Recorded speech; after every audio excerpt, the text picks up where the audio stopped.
जुलो अजीम अली शान ताजदार ख़त्म नब्वत कॉन्फ्रेंस मुफ्ती तनवीर अहमद नक्शबंदी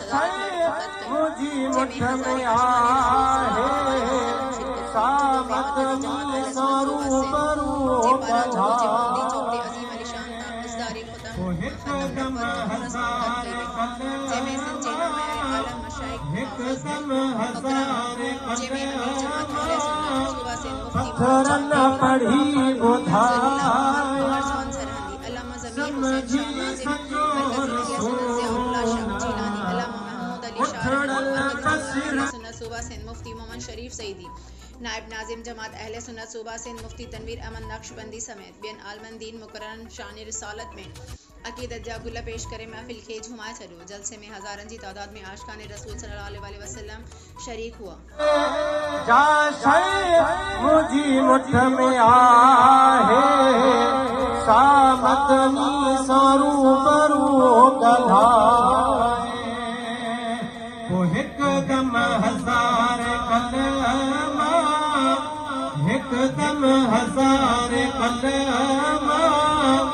पत्थर न पढ़ी ॿुधाया समझी सचो रसूल उठड़ल बसिर